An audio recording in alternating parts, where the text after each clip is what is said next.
Hi PokerNerve team, Aces up here, thanks for joining me again. This is a clip taken from the PokerNerve Road to Success course to help you master that tricky to play big blind position. Specifically, we'll be focusing on calculating pot odds from the big blind to help you make better decisions. Don't forget to click the notification bell so you don't miss future quick tip videos. Let's get into some big blind strategy. Let's say the button player min raises. What range would you play? How about a 3x from UTG? What factors just now made you think of playing a tighter range against the UTG opener? It's really the range that we're up against and the pot odds being offered, right? And that's usually the first thing I think is, what sort of range am I up against? Based on the position and player type. And some players, especially those using a hard, think about it in terms of the percentage of hands they're up against. And well, if you can't yet visualize what, say, 15% or 25% of hands look like just yet, don't worry, but it is a useful way of approaching it. Because if a loose player opens from UTG, that might be the equivalent of a standard MP range. Or if a super loose player opens from the hijack, that might be a button range for most players. So don't get too rigid when it comes to thinking about opens in terms of position. So basically what I mean is, it's better to think this opponent has about a 25% range here, rather than thinking, okay, early position has opened, but he's loose. We'll talk more about this when we go over some ranges. So after I think, what sort of range am I up against? Then my next question is, what pot odds am I being offered? Which is determined by the open size, the number of players in the pot, and if antes are in play and what size they are. So let's say the button raises and we're in the big blind, the most situation we'll find ourselves in at the table. The button is 2.2x raised, and it's level 13 in a PokerStars tournament. Blinds are 100, 200 with a 30 ante. So the start pot, or 1M, is 570. Our opponent has opened to 440. And so it's worth pointing out that this steal here needs to work 56% of the time to auto profit, since the button player is risking 440 to win the 570 in the pot. That is, if we fold over 56% of the time, the button can open any two profitably. However, between the fact the small blind will sometimes contest the pot too, and often with a 3-bet, and the fact we'll be contesting the pot wide, that's not going to be an issue. But if you do see tight blinds, players that are overfolding, go ahead and do a lot of stealing. But here we're in the big blind, the small blind folds, and the action is on us. So the amount we need to call is 240 chips, and the pot is now a hefty 1010.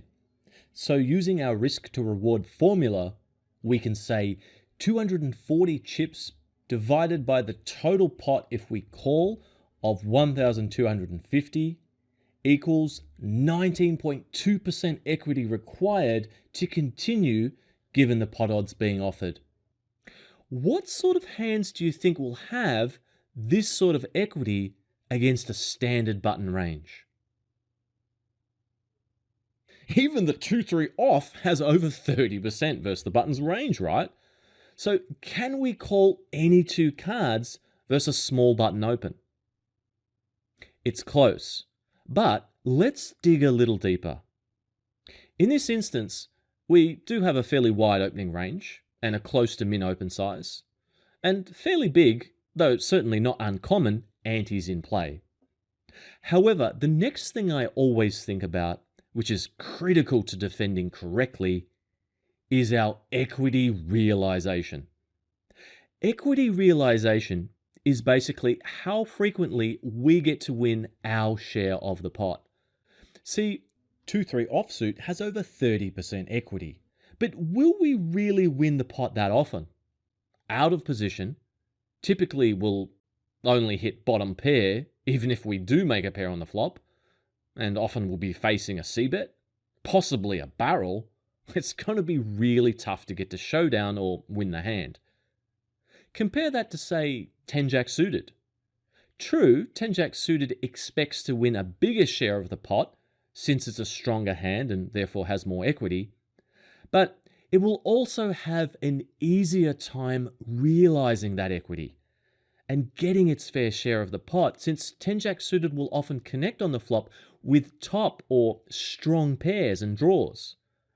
It'll be a more robust hand against aggressive opponent actions, not to mention we may be able to get aggressive and check raise and so forth on certain flop textures. Power Equal Up does have an equity realization option under the playability profile here. Quite a handy tool that I like to use.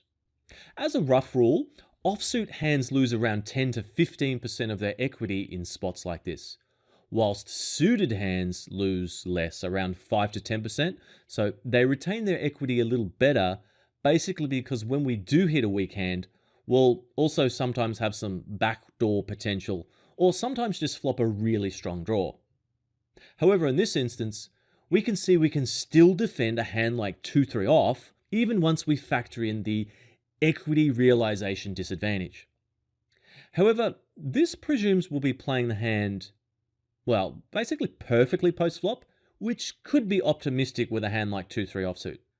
Furthermore, there's always a slight ICM effect in play, basically from the moment the cards are dealt, though obviously it does increase as the tournament progresses through to the final table, where ICM is a serious factor.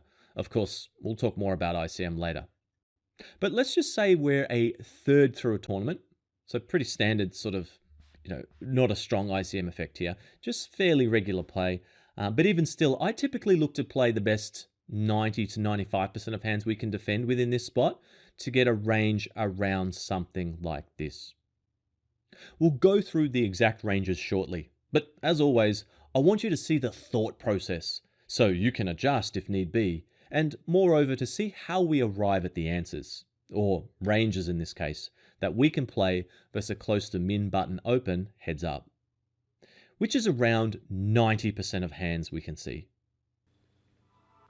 Want to take your game to the next level? Make sure you check out our MTT poker course. And please like and subscribe for more content. Thanks for watching.